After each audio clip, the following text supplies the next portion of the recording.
defining one's terms, and particularly in artificial intelligence, we have the problem of people talking about very different concepts when they say these words. There isn't a single agreed definition of artificial intelligence.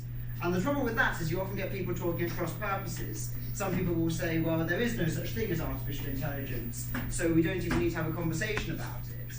And in my view, that's incorrect. In order to explain what I mean when I say artificial intelligence, I'm going to introduce two distinctions.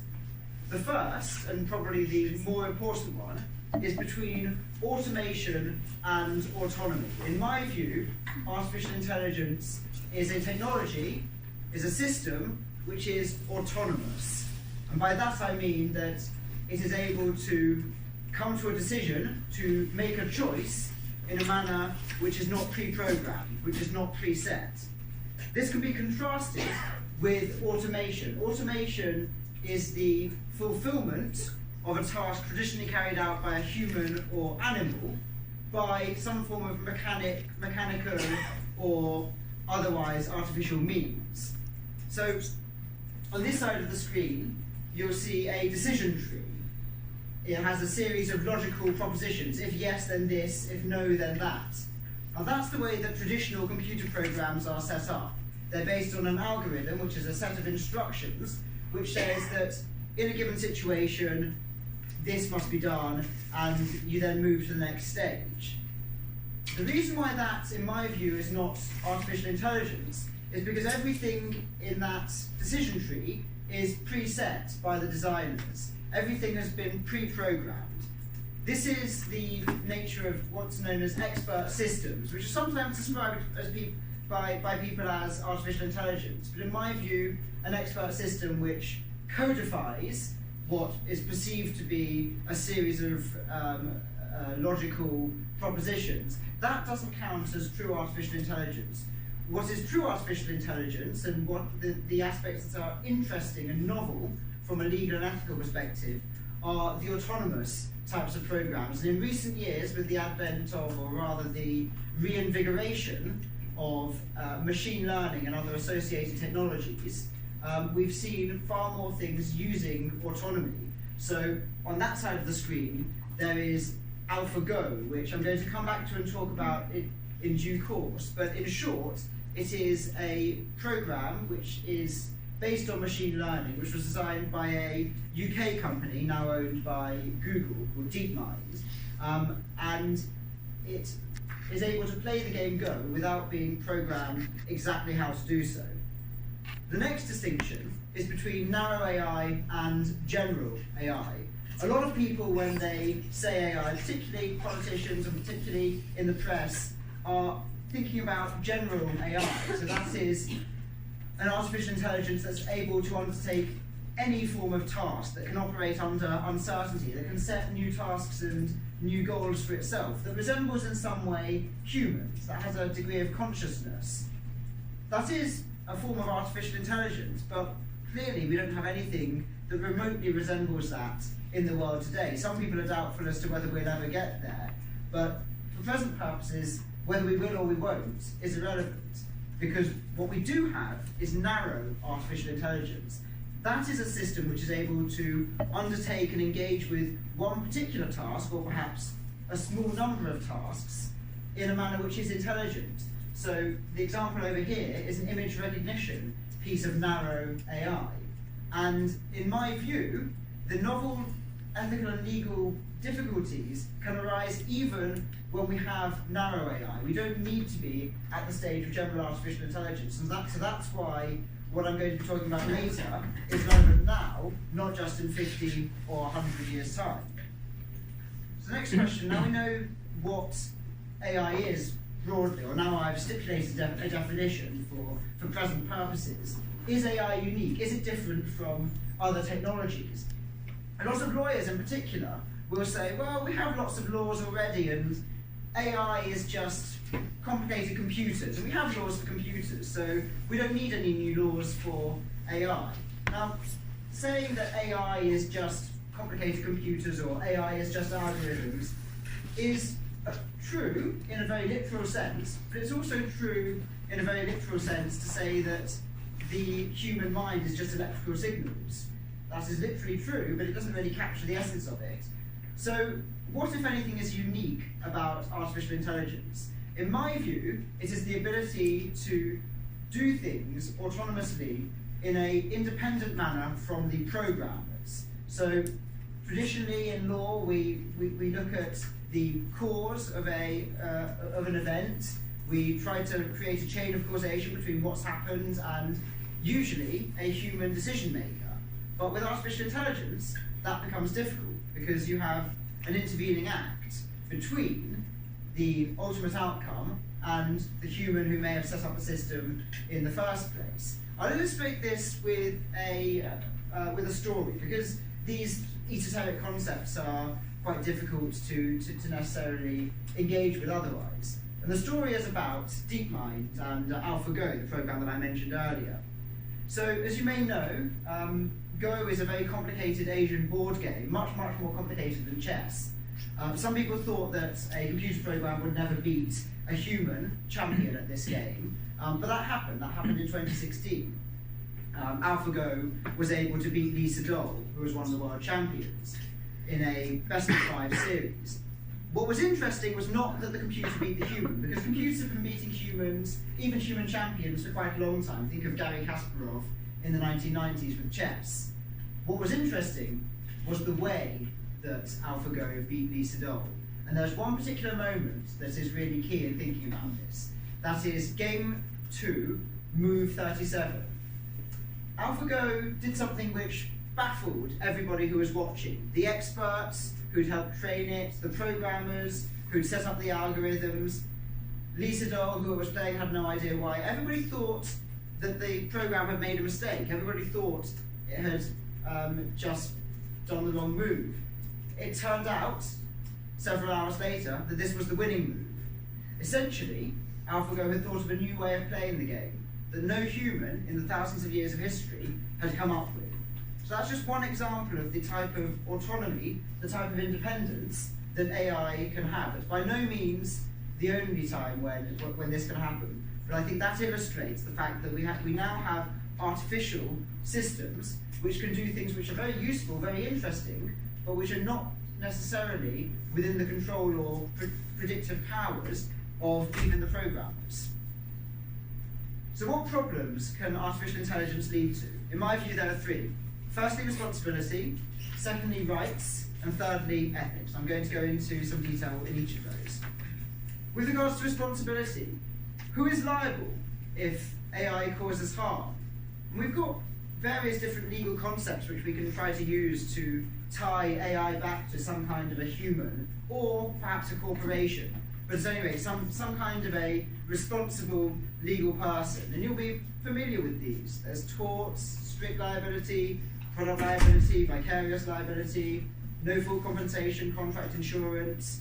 We can try to fit AI into any of these boxes, but in my view the difficulty is that effectively you're trying to tie the AI back to a human decision, a human choice, even if it is at the level of a corporation. Corporations only make choices through humans, through their directors and officers and agents. And when you have a non-human making a choice, it becomes increasingly difficult to ascribe that choice back to any given human, at least without stretching these legal concepts, perhaps beyond what they're capable of doing. And fundamentally, even though you could use any of these at the moment, and in the short term they will be used, there is still a great deal of uncertainty. Businesses, practitioners have no idea exactly how these things are going to play out. So there are potential solutions, and the UK is one of the first countries which has come up with an attempted solution to some of these questions of who is responsible if AI causes harm, particularly in the field of autonomous cars. Now, in 2018, one of the only non-Brexit pieces of legislation was this, the UK Automated and Electric Vehicles Act 2018. And it's striking that it was one of the only non-Brexit pieces of legislation, because the UK was putting so much emphasis on planning for AI. I went to a talk by the law commissioner who wrote this piece of legislation, and she said the reason was that the UK wanted to beat Germany to be the first country to do this, in order to set up a system whereby there would be certainty for the makers of cars and the designers of autonomous vehicles, so that they would feel safer in establishing their businesses and doing their planning and research in the UK, knowing what the regulatory and liability type structure would be. So what does the Act do?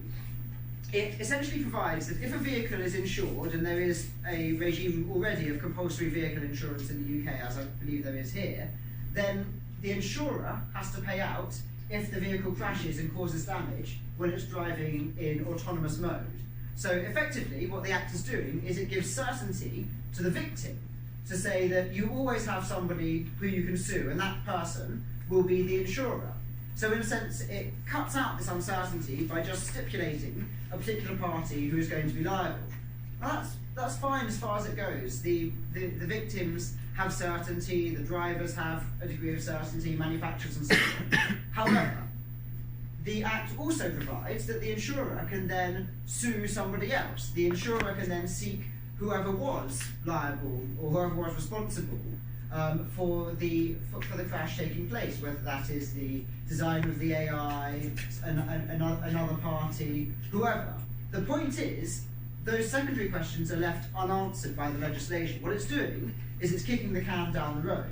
Now, that's fine from the point of view of victims, but for insurers, you still have this uncertainty. So it doesn't solve the problems, and there are still unknown issues of contributory negligence, questions of whether it was safe or not to put the vehicle into autonomous driving mode and so on, which the Act doesn't answer. There are other areas of responsibility which are also challenged by artificial intelligence. I've been speaking about civil law responsibility, the law as between private persons, but there's also the question of criminal responsibility, and I'll illustrate this with another story. A group of artists in Switzerland set up an AI program which was loaded up with bitcoins, and every week it was allowed to go onto the dark web, which is an area of the internet where lots of illegal things are often sold. And this program, called Random Darknet Shopper, very literally, was able to buy whatever it wanted. The human artists hadn't told it what to buy. So it bought some spy gear, some Chesterfield cigarettes, and some ecstasy. The artists displayed all of what the computer program had bought in a gallery in Switzerland, and it came to the attention of the local police.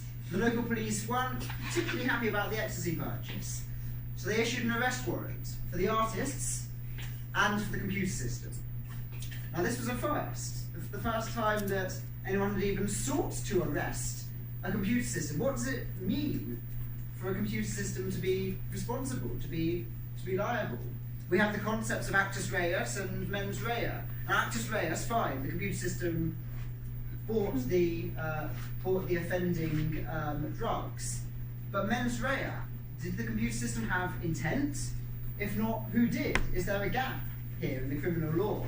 All these issues are challenged by AI because we have something which is potentially taking volitional acts of its own, but which is not a human, which is not a legal person, and usually criminal liability can only attach to legal persons.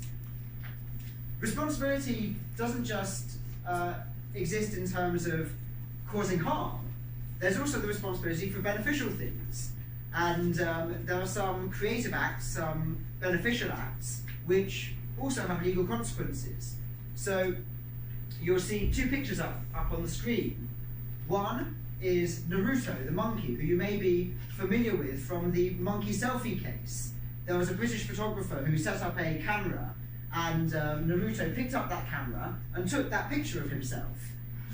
And the photographer put the picture in a book of his oeuvre, and wrote underneath how the monkey had taken the picture and how great he thought this was. They thought it was great right up until he was sued by people for the ethical treatment of animals. And the case went right up to the US Court of Appeals. What the people for the ethical treatment of animals said was that the monkey had taken the creative act, and therefore the monkey owned the copyright, and the monkey ought to be entitled to a certain percentage of the sales of that book and wherever the picture was published. Now, you may be pleased or disappointed to hear that the monkey lost the case. But actually, the monkey lost the case after a settlement had taken place. The court still felt the need to rule on it.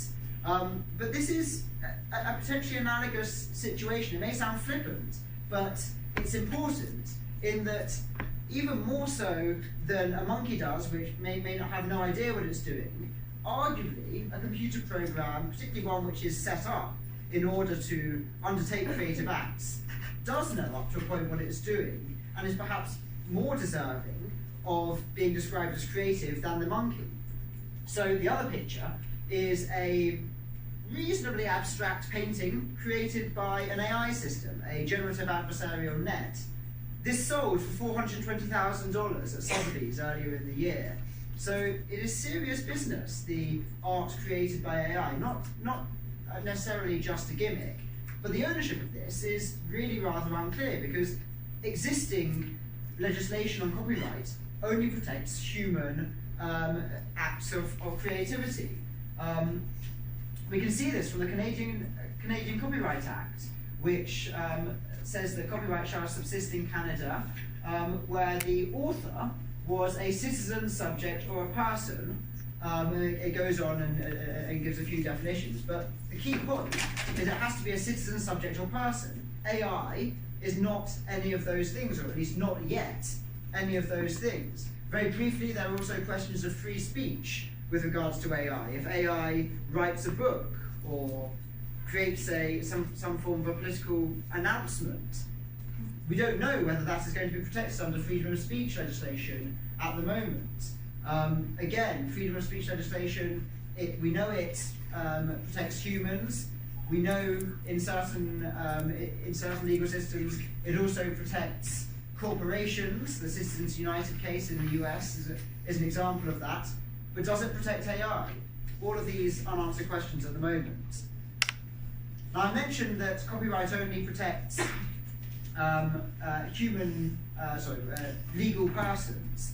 That brings us on to the next question, the question of rights. Now, when I say rights, I don't mean particularly rights like animal rights or human rights, the rights not to be subjected to harm. And that may be an avenue that we might want to go down at some point in the future with AI, but I'm not suggesting that that's a pertinent one at the moment. What I think is much more pressing is the question of whether AI should be given legal personality. Now, this may sound like a very left field idea, it may sound like science fiction, but there are reasons to think that this could happen reasonably soon. And if it happens in one country, I think there will be a domino effect. Up on the screen you'll see Sophia. In October 2017, Sophia the robot, created by Hanson Robotics, was granted citizenship by Saudi Arabia. Now, people thought this was pretty controversial. Controversial not least because Saudi Arabia doesn't really have full legal rights for women who can't drive or leave the country. So a lot of people pointed out that it was ironic that it had given citizenship, whatever that may mean, to a robot. Now that was a bit of a gimmick. It was done for public relations purposes. But there are slightly more serious ways in which AI legal personality is being suggested. The European Parliament in February 2017 actually proposed that we may want to create some form of specific legal status for robots in the long run, so that the most sophisticated autonomous, notice that you used autonomous there, robots could be established as having the status of electronic persons responsible for making good any damage they may cause. So what the European Parliament is saying there is that perhaps one solution to the problem of responsibility, of trying to find somebody who's liable for when AI causes harm, is to make the AI liable itself. Now, this resolution was passed by the Parliament, but it was a purely recommendatory thing. So it doesn't have any binding legal force. It was just a suggestion, but nonetheless, I think it is important to realise that the idea of AI being given some kind of a legal personality is not purely science fiction. And in my view, if a small, fast-moving jurisdiction like, let's say, the British Virgin Islands or Malta, Singapore, decides to try and give itself a comparative advantage in attracting AI companies, just as the UK did by creating the Autonomous Electric Vehicles Act, if another jurisdiction does that with creating some kind of a legal personality for AI, I think other countries will have to follow. There are doctrines of mutual recognition of legal entities, which apply in many legal systems, whereby if there's a legal entity in one country, other countries will also recognise it. So it only takes one country to make this choice. The third problem with regards to AI is the problem of ethics. And there are two aspects of this. The first part is, how should AI take difficult decisions? If we're delegating tough choices to AI, the question is, how should it go about doing those? And in some spheres, we don't necessarily have codified answers. So there's a famous philosophical thought problem, which you may have heard of in the past, called the trolley problem. This essentially asks what a person should do if you have a train running down tracks, and if you're standing at the side of the tracks by the switch. If you do nothing, the train will keep on going straight and will run over 5 people and kill them. But you can switch the tracks and it can kill only one person. So you act and kill one person, or you do nothing and you allow 5 people to die. It's a thought experiment. We don't see this in real life clearly. And some people, a lot of people, fall into the error of saying, well, the trolley problem never comes up in real life, so we don't have to think about it. But they're missing the point. The trolley problem is an illustration of any trade-off, of any difficult decision. So to give a slightly more realistic example of what AI might be used for, think of an accident and emergency ward when you come in. A&E can be used to prioritise certain people over others, to tell doctors how they should make the decision of who to treat and when to treat them. That's a life and death decision, potentially. It's certainly a decision that can have a really important bearing on people's lives. It's one illustration of the trolley problem. And we can definitely see how AI could be used in all sorts of things like that. And we don't necessarily have parameters for how AI should be used in those situations.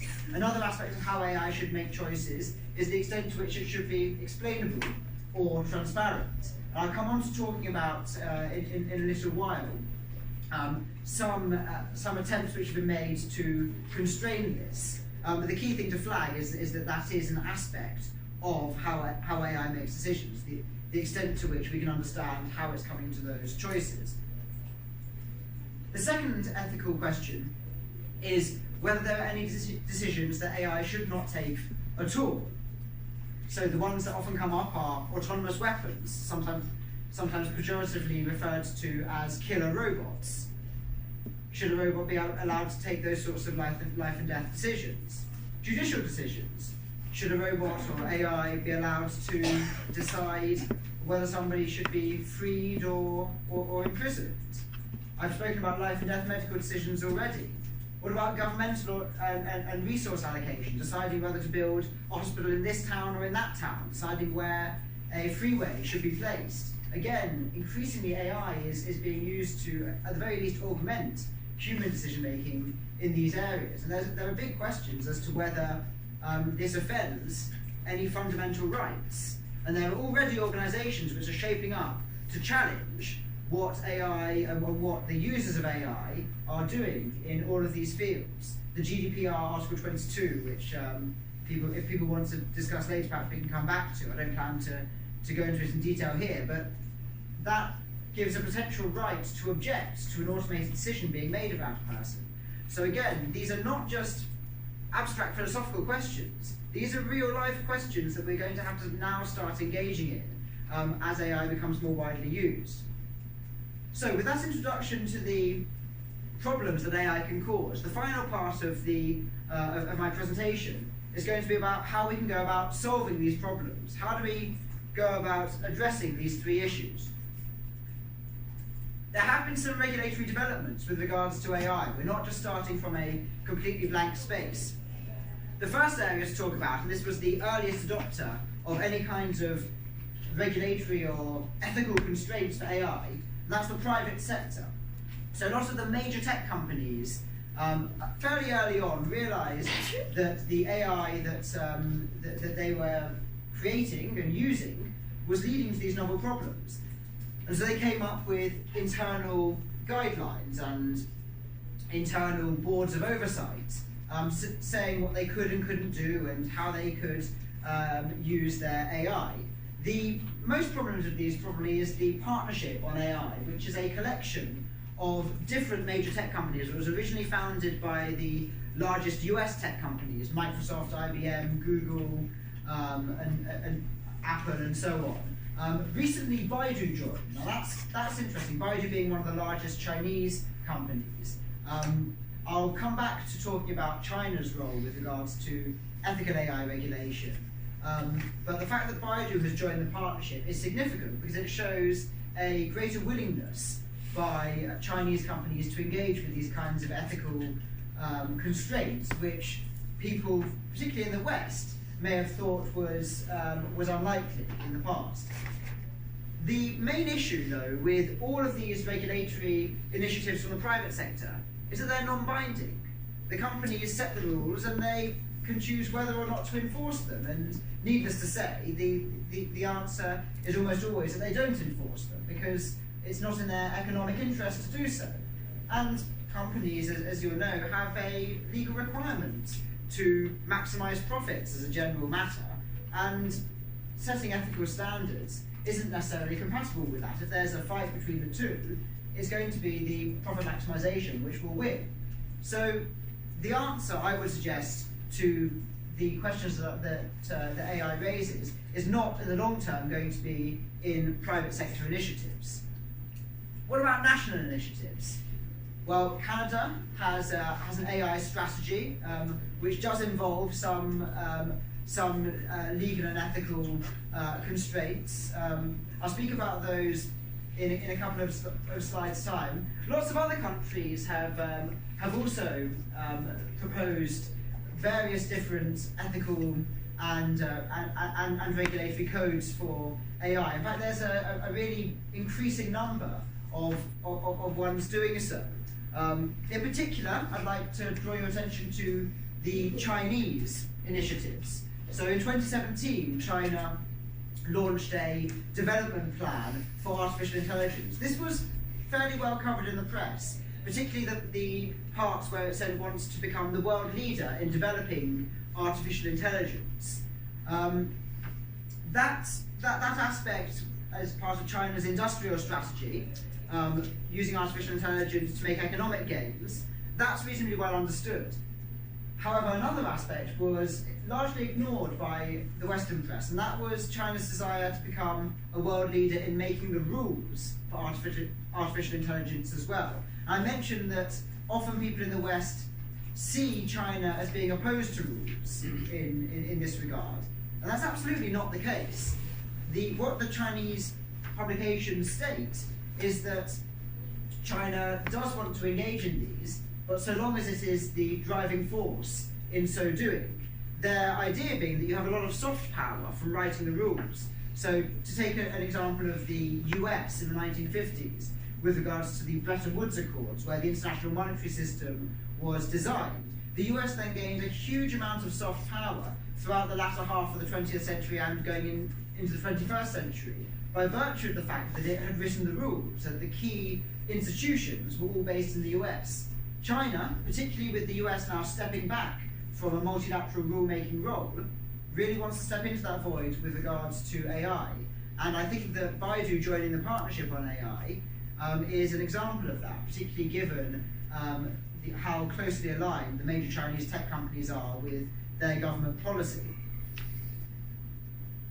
So here's a schematic actually created by somebody in the Canadian government showing just how many countries, and this doesn't even cover them all, just how many countries have got their own national AI strategies. Now these are usually a mixture of industrial strategy to grow an AI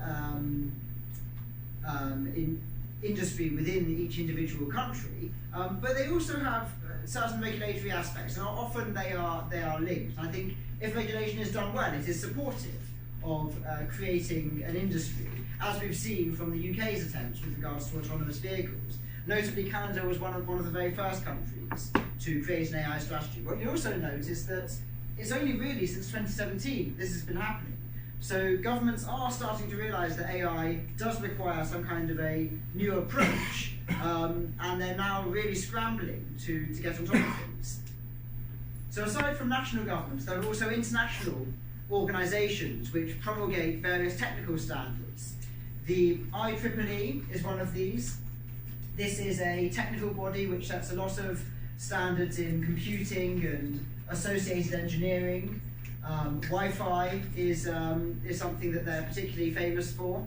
The International Organization for Standardization, again, hugely important in allowing different industries and different technologies to be compatible across different countries.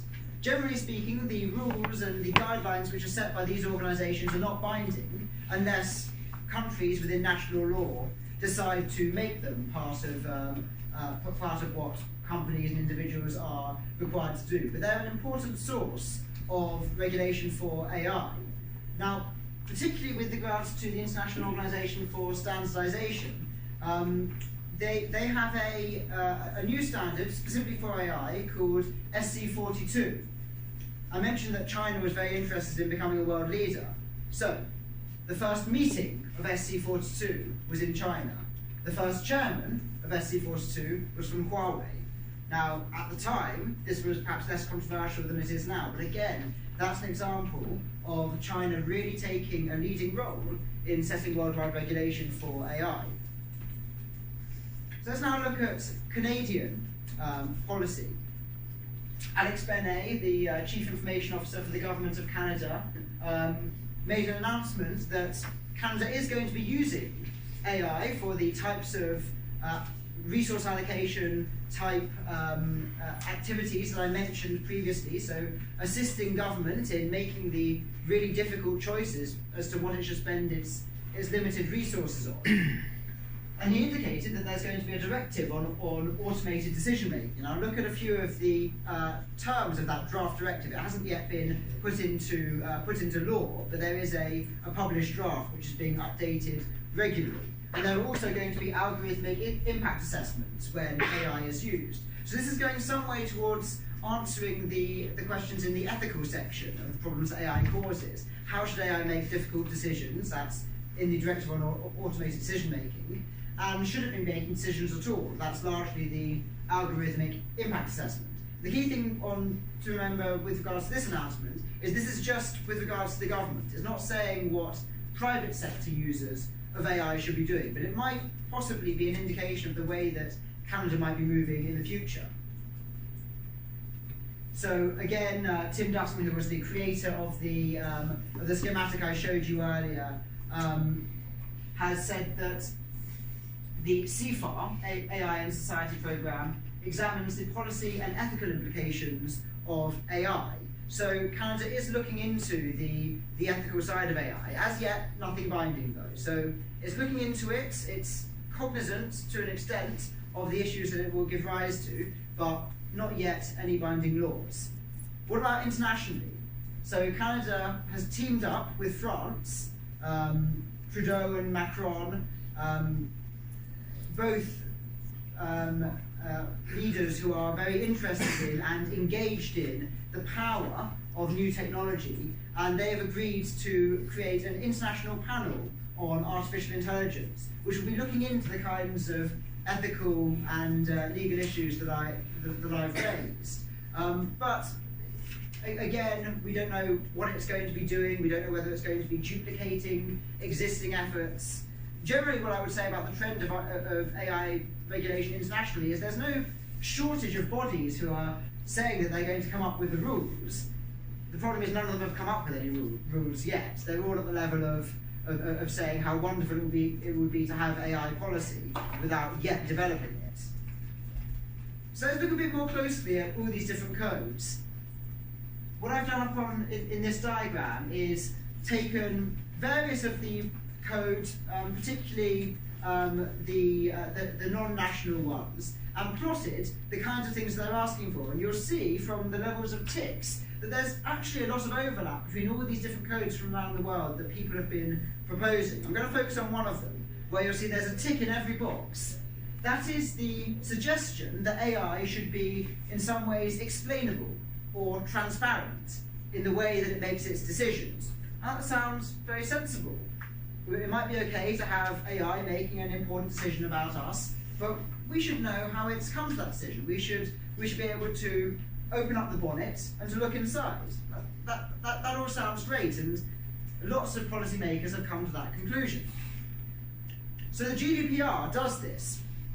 You'll probably all have heard of the GDPR. Very quickly, it matters here in Canada because there is worldwide jurisdiction. So long as an organisation, if it's based in Canada, is offering goods or services to individuals in the EU, or using data monitoring individuals based in the EU and doing this over the internet just by logging on a cookie, anybody who's visited your website, that will potentially contravene or bring you within the remit, rather, of the GDPR. And from a monetary perspective, the fines can be absolutely huge, so it does really matter what European legislators have said. So what does the GDPR say about transparency and explainability? Articles 13 and 14 require that if there is an automated decision made about somebody, so automated decision, I think that is fairly squarely within what artificial intelligence does. It is a decision being made by a non-human system. Then meaningful information about the logic involved has to be provided. What is meaningful information about the logic involved? Right now we have no idea. Interesting that the words logic involved were used, because logic, to me, is more redolent of the expert systems that I spoke about at the beginning, that I said were not AI. The idea that you have a logic tree, if yes then this, if no then that. That's what logic does. And it seems to me that what the lawmakers were thinking of when they wrote this was about those traditional types of computer programs. And that's unsurprising if you look into the travaux préparatoire of this clause, because the idea about information about the logic involved is taken from the Data Protection Directive of 1995. That is well before modern AI systems really started to be used. And in fact, it goes back even further than that.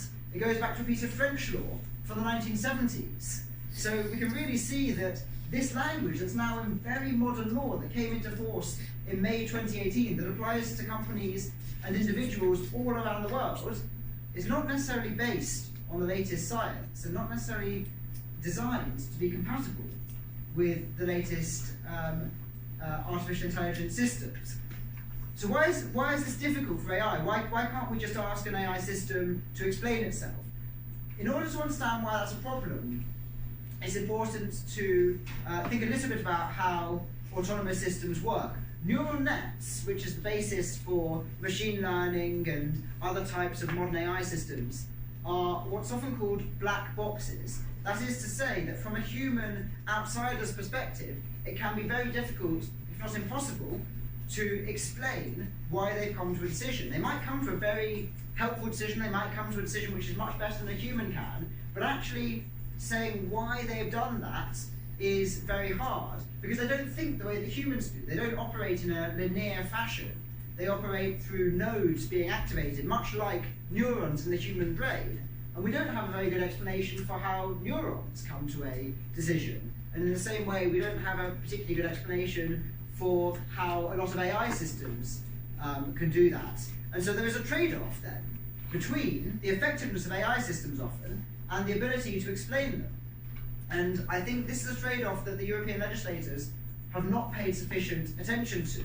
And we're going to see in the next couple of years a clash between companies who want to roll out these systems that can do really important, impressive things, and an inability to explain how they've been able to do so. So I mentioned earlier that there is a draft directive on automated decision-making being promulgated by Canada, and you'll see that it's taken very similar language in its current draft to the GDPR, that there should be a meaningful explanation to affected individuals of how and why the decision was made. Now, interestingly, they've dropped the words logic involved, sensibly, because logic isn't the right word to use with regards to AI, but nonetheless, meaningful explanation, what does that mean? It's very important when regulating AI to make sure that the legislation that's put in place is compatible with what technology can and can't do, and I'm not sure that legislators have necessarily done this. So moving away from that micro issue, I'll now zoom out a bit to look at how we go about solving the problems. In my view, there aren't necessarily right or wrong answers to any of the three issues. The key thing to do is to not go straight to writing the rules, which many organisations have done, but rather think about designing the institutions that are going to write the rules, to make sure that those institutions have technical ability, that they can draw on experts from multiple different fields, to make sure that those institutions have democratic legitimacy. You can have a very good set of rules, but if it is created by an elite group of experts who have no real connection to the population whom they're legislating for, then you might have rejection of those rules. So one quick example of that is the use of genetically modified foods in the EU. You might be aware that basically that there are almost no genetically modified foods which are available in the EU because there's complete public rejection of them. There's one crop which is licensed, which is genetically modified in the EU in Spain. And the reason for this is that in the 1970s, when the technology was first developed, a very poor effort was made on the part of the EU regulators to explain to the populations within the EU that these technologies were actually extremely helpful, that there were no health risks. And instead, the conversation was overtaken by interest groups who were against genetically modified foods for various different reasons, and the whole of the public discourse was captured by those interest groups. Whereas, let's contrast that with the US. 78% of corn in the US today is created using genetically modified methods. So we have a real disparity there, and part of the reason was sociologists have done studies into this and found this was the cause. The FDA in the 1970s did a really good job of explaining to people what the issues were and letting them know that the technology was safe and really engaging them in the process of making rules around it. So we can see we've got a situation where the rules themselves were the same, but unless you have an effort to engage populations in the making of the rules, then you may just have a rejection. The phrase tech clash is often used with regards to people rebelling against technology, and that is a definite danger with AI if we don't if we don't create the rules and create the institutions in a proper way. My next suggestion is that international regulation is preferable if and where possible. We're starting from a point of view of there being very few regulations worldwide, at least very few binding regulations. So we have a real opportunity now to create a system where there is coordination internationally, where you take down any barriers to trade before they can start up. If we simply leave nations to legislate on their own, they may well come up with incompatible regulations. Now, of course, there are going to be different regional variations in the way that different countries want to engage with AI. What might be permissible in one country is not necessarily socially acceptable in another country. But we don't necessarily have those societal views formed as yet. And just because you have some regional variations doesn't mean that you can't have a high-level coordination. And in so doing, we will be able to avoid transaction costs, to avoid regulatory arbitrage, to avoid all of these various difficulties that we see in lots of other areas where international coordination would be extremely helpful. International law is not just a binary thing. You don't just have binding laws or no laws at all. In fact, it's important to recognise that there are a variety of different techniques that can be used, and I would suggest that some of these might be used to great effect with regards to AI. So model laws give an opportunity for countries to take and leave whatever they want of a given law. The model law on arbitration is a very good example of where you have a high level of coordination between many different countries, including less developed countries who may not have the expertise internally to be able to be writing these laws themselves and may not have the governmental time or resources to do so, and yet they will be able to have the same laws as a very developed country. Because they can all draw upon a model law which is agreed at an international conference. There's no requirement that countries have to adhere to it, but that's the type of flexible approach to international lawmaking that I would suggest could be used to great effect with regards to AI. In the EU, we have different intensities of law, so regulations which are binding on all states, directives which are only binding us to the result to be achieved. Again, these types of different intensities could be used when creating a system of regulation for AI. Now, you'd be forgiven for thinking, well, this sounds like a pipe dream. International law never works. We look at the UN Security Council, and there's complete deadlock. Nobody can agree on anything. But there are some examples of international law which have been very successful, and they've been so successful that they don't often make it into the press, so people don't think of them. One of these is space law, and I think it actually has quite a few good lessons for AI, particularly because this was a novel technology which had huge societal and national security implications, which was regulated for very effectively at an international level at an early stage.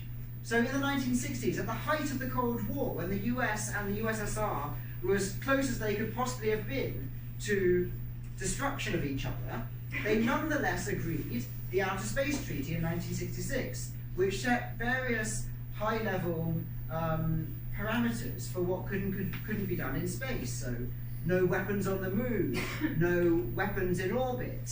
These types of high-level but nonetheless meaningful propositions were agreed between the US and the USSR, which were the two countries which had the most advanced technology at the time, but they were also internationalized.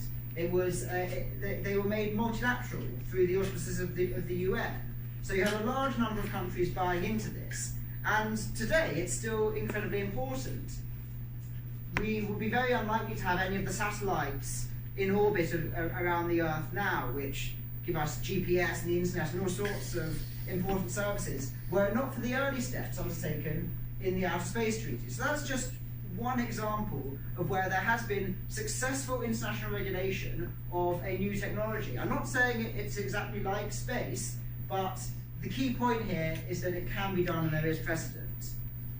So, to conclude, I've suggested that artificial intelligence is unique. It raises problems of responsibility, rights, and ethics.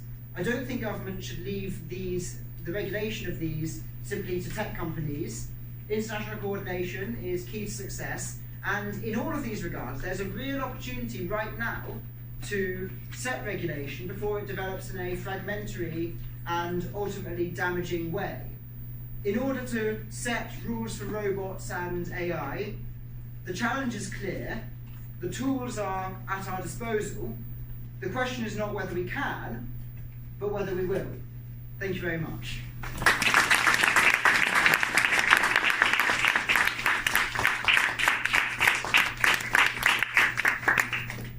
Well, thank you very much for a most stimulating and engaging talk. Jacob has agreed to take some questions, so the floor is yours.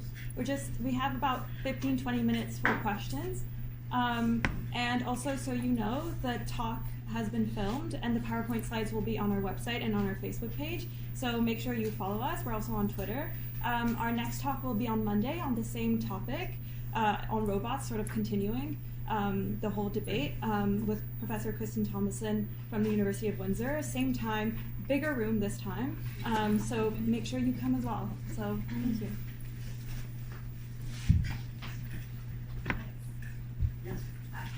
So thank you very much. I guess I wondered, I've been answering, but I'll just keep that for now. When you're talking about the requirement to explain your reasons, to explain the transparency requirement, I suppose I don't want to be cynical, but it seems to me that people often make decisions without exactly knowing why they're doing it, although they can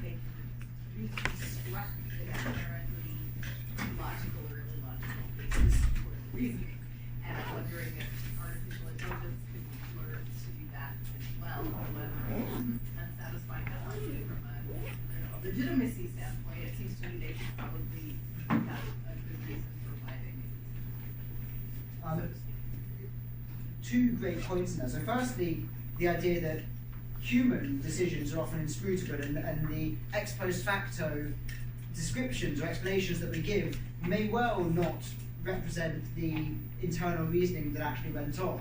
And there's an example of that I quite like, which is where a group of Israeli social scientists had a look at what judges would decide before and after lunch, and it transpired that they were much harsher before lunch and much more sanguine after lunch. And of course, if you asked the judges, they would have said, oh, well, I thought that person was guilty and that person was innocent, but actually it turns out they were just hungry. And so that's an example of what you were saying, that we think of rationalizations, and often what people do with regards to AI, and I think this is a problem with the people who call for explainability and transparency, is they forget that actually humans are not necessarily that transparent in our reasoning. Your second point about whether it's possible to construct ex post facto rationalization, there are already some experiments which do exactly this. So what they do is they get an AI system to undertake a task using its own neural networks and machine learning methods, and then they ask a human to watch what the AI is doing and say, what can you describe this? So you put a label on each individual thing, each individual choice that the AI has made. Now, that works up to a point, adding these systems of labels, and then you can build up strings of labels in order to create a more nuanced explanation. The difficulty is that the human is saying what a human would have done, or at least what a human thought a human would have done in that situation. It doesn't necessarily account for the way that AI makes those decisions, because fundamentally, as I've explained with regards to the AlphaGo situation, AI doesn't think like humans, or doesn't always think like humans, and that's part of the huge benefits that can come from artificial intelligence. So I think in terms of giving people a safety blanket of an explanation for, and I don't mean that in a pejorative way at all, but in terms of giving people certainty, that might well be a technique which is used. But I think ultimately, if we're being honest about it, we need to understand that AI may not necessarily, if we want it to do really interesting and exciting things, it may not be explainable in the way that human decisions are. But actually, I think part of the answer to the second question comes from the answer to the first question, which is that if we take explainability and transparency off its pedestal and realise that humans aren't so explainable, then we may realise that it's less important for AI to be so explainable, and perhaps the more important things are that AI should do its task well, and that it should make fewer mistakes, and that if it makes mistakes, we should be able to correct them. And so perhaps correctability is going to be the, I think there's a second up. No, I was just going to say, and it would be so interesting to know why the computer made move 37. Like, even, why would, even if it's not what the way that, not that we ever engage in ex post facto rationalization, but it would be interesting to know what the computer said about that. Whether it was, explicable from a human perspective, but just what did the computer think? Was it really thinking, 280 moves ahead and 3 hours, 3 or 4 hours ahead, or did it just say, seemed like a good idea at the time? I don't know. It'd be fascinating. Yeah, indeed. Well, just on the game to move there, so what people think that it did there is to prioritise the overall chances of winning the game as opposed to capturing the most territory. Most players of Go, in fact all human players of Go, have used capturing territory, which is broadly the aim, as a cipher for winning the game. But what AI did was it kind of cut out the middleman for its enormous powers of reasoning. So in a sort of very broad sense, that's how they think it did that move. But for lots of other things, it's extremely difficult. It's like, in a sense, it's a bit like the philosophical question, what is it to be a bat, which Thomas Nagel famously asked.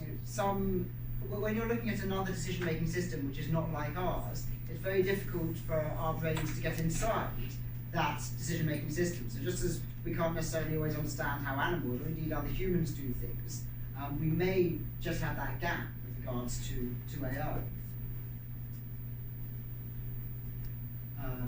Yeah. I was wondering if you could expand on your proposal of having international rather than regional or national level policies or regulations in AI, and the trade-off between having very field-specific or narrowed down regulations versus generic ones that might be broader. So the trade-off. So I think ideally we would have sector agnostic or multi-sectoral rules for AI, at least at a high level, and as I've already said, international ones. I didn't get into the multi-sectoral rules, and this is another big debate within regulating AI, whether you just have a set of rules for cars, a set of rules for doctors, and so on and so forth. The distinction I raised at the beginning between narrow and general AI is, in a sense, not a distinction between two totally different things. There is a spectrum between the two, and that's important for thinking about whether you have sector-by-sector regulation or general regulations, because if you appreciate that there is a spectrum, so some narrow AI can now do multiple different things, then it becomes very difficult to regulate each sector separately, where you have potentially the same AI program which is being used in multiple different sectors. So to give an example, the IBM Watson program was originally used for winning the game of Jeopardy, a US knowledge-based game, but it's now being used in identifying cancers in patients, it's being used to make recipes, it's being used as a concierge service, and so this is an example of where you have one AI technology which is being used in multiple different areas. And because we're increasingly seeing these more general technologies, I think it becomes slightly backward-looking to try to regulate each of those sectors individually. Now, there are, of course, still areas where you have problems that are specific to one sector. And I wouldn't say we need to get rid of all of these structures, but at a very high level, there are certain things which you might want to have for any AI system. So some kind of explainability or transparency, whatever that may mean, might be one of them. The idea of having an off switch, which can always be activated. Again, you might want to have that across different fields. The requirement that AI be identified, that it let users know that it's a non-human system. Again, you might want to have that across all different systems. So I think for certain high-level propositions, sector by sector should be discarded in favour of having multi-sectoral regulations.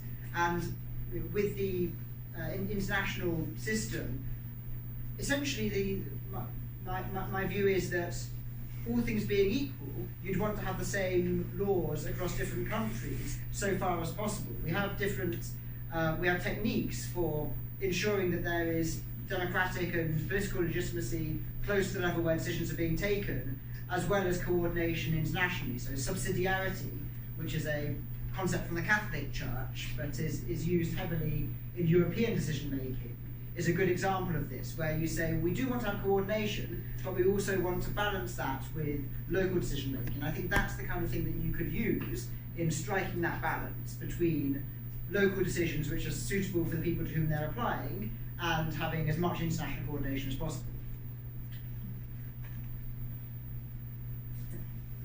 How do you, it's not a question, how do you account for bias, or how do you combat bias? How do you ensure that the system you reproduce or create doesn't replicate your bias, or even transcend the parameters of the bias you want it to have? So bias is something that we often hear about with regards to AI, and it's a really important issue. I didn't cover it in my presentation, but essentially the problem with many AI systems is that they are trained using data provided to them by humans, and they are trained using parameters which are provided to them by humans. And humans, as we know, are imperfect. Humans often have biases, even if we don't realize these at the time. So there's an ongoing problem in AI that many of the programmers and data engineers are white men in their 20s to early 30s, and obviously, and particularly from developed nations. And that leads to certain heuristics being programmed into the AI. Now, that's not the only way that bias can arise. Bias can simply arise through the AI learning a certain rule based on decisions that have been taken in the past. and finding a way to come to an answer which may not be compatible with society's values. So, in order to understand bias in AI, the first thing is that we need to be clear that it's often a problem with the data that's put in, but that's not the only source. And we need to have a constant eye on making sure that whatever the AI is doing is compatible with society's values. And that will often involve tweaking the algorithm and making sure that it's not, for example, denying loans to people of a certain ethnicity, or if you control for that ethnicity by excluding it from the AI's parameters, the AI might then say, okay, we're going to exclude loans of people with a certain postcode. But it just so happens that postcode, 95% of people are that ethnicity. So it's a difficult thing, and there are technical fixes which can be used to try and avoid this. So blind testing, for example, is one technical fix. IBM have created a number of different diagnostic systems. There's a program called IBM's AI 360, which allows data programmers to run their AI through various different tests, so as to avoid recognized forms of bias. But because bias is a societal construct, it's a societal invention which differs from society to society. So, to take an example, positive discrimination might be valid for some people, it might be the worst thing ever for other people. So as a result, the technical fixes will need to track very closely to whatever the given society is wanting to achieve. But essentially, there are fixes to it. We just need to be vigilant to ensure that the AI is matching the goals that we hold the rest of society to. I have two questions. You quote Yuval Harari quite a bit in your book. I don't know if you've had a chance to read his latest book, but he talks about how governments could potentially want to try to slow down innovation in AI to deal with the mass unemployment that will come with singularity. So I'd like your thoughts on that. And also, my other question relates to, like, I think about my Google Home at home and how much data it's collecting on me every single day. And where do you see data ownership going in the future? Well, with regards to technological unemployment and the ability of governments to slow down AI, I'd like to say I wish that the UK government was that well coordinated that could do anything. I think that is a slight. I think Harari's view is on this is cynical. I don't mean cynical in a negative sense, but I think it's more cynical than most governments are likely to be. Governments, by and large, want to really encourage AI. We've seen from the schematic I showed that governments are really trying to push forward their national AI strategies. It's the new badge that every government wants to say it's got its own AI strategy. So I think it's more likely that they're going to be going the other way. And part of the reason is because way before we see mass technological unemployment, we're more likely to see huge benefits being accrued from AI, at least if it is rolled out in a societally sensitive way. And governments are really keen to have the best AI companies coming to them so they can tax them, so that people can be employed by them, so that healthcare outcomes can be made better by using AI, so that public transport can be improved by using AI. So it's possible the governments would act in the way that Harari predicts, but actually I think empirically that's not the trend that we're seeing. It's very much the opposite. With regards to the data question,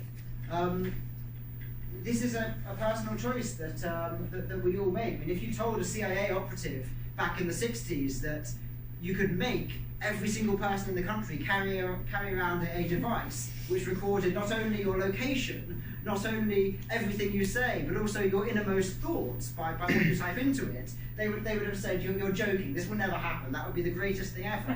And yet, we all have smartphones, and that's essentially what they're doing. But we get great benefits from them. We have a ability to access all of the world's knowledge at the click of a button through a search engine. We always know where we are, we know where our friends are. And so, these trade-offs are things that we have to deal with, but generally speaking, people seem to be fairly comfortable with them. Now, the question of how you regulate the big tech companies which have a lot of the power by virtue of having the control over this data, that is an important thing, and that is the kind of thing that governments need to be engaged in, because it's too big for individual humans to be doing at the level of citizens. And the kind of regulations that I suggest are not specifically geared towards data, but certainly I think data governance will be an important part of the new institutional structures which are being built in some countries in order to deal with the problems that AI is going to bring. We have time for one last question. Sorry. It's very difficult. Okay, I think you had your hand up marginally first. There's a major point of contention with regards to AI, and it's the way that it's applied in, like the way that the Chinese state is applying it right now, especially with the policing of Uyghur Muslims. And so I was wondering, are those point of contentions already visible when you say that China is trying to assert itself as a dominant player in setting up the rules? Has there been noticeable clashes between Western or Western versus Asian conceptions of the ethics of AI? And if not, how do you think that's going to pan out in the future? There hasn't been a great deal of clashes as yet, but that's partly because the field of AI regulation is so novel. So we haven't yet seen the ISO USC 42 propose any kind of regulation as yet, and it may be that what they propose tends more towards the more Chinese, as one might say, view of things in terms of data protections. But that said, I think even in the West, there are a vast number of different views as to how much personal data we're happy with sharing. So to take, for example, Germany, people are much more sensitive over their data there, partly because of the recent history of the secret police and the Stasi. So people often don't use credit cards in Germany because they don't like the idea of anybody else knowing their transaction history. Whereas in the UK and the US and Canada, people are much more comfortable with that type of thing. So I think the variations may be even greater than just East versus West. But at a general level, what seems to me to be the case, and I think that the grid that I showed up on the board would suggest that actually there's quite a high level of agreement across the board, regardless of where the source is, for what the regulation should be. And so actually, I think if there were to be international standards promulgated, the substantive content would not be the issue. Well, I'm sure you'll all join me in thanking Jacob Turner. Thank you. Before I let you go, I'd like to recognize and thank the AKS for the initiative and organization. She's part of the McGill Student Law and Technology Collective, which is sponsoring this series. There are three other groups that are sponsoring the series. I'll just name them. The Montreal Cyber Justice Laboratory, which is a joint initiative between Université de Montréal and McGill University. There is the CIPP, the Intellectual Property Policy Center here in the law faculty. And there is the Private Justice and the Rule of Law Research Group, which is also sponsoring the series. I'm sure you'll all come back next Monday for the next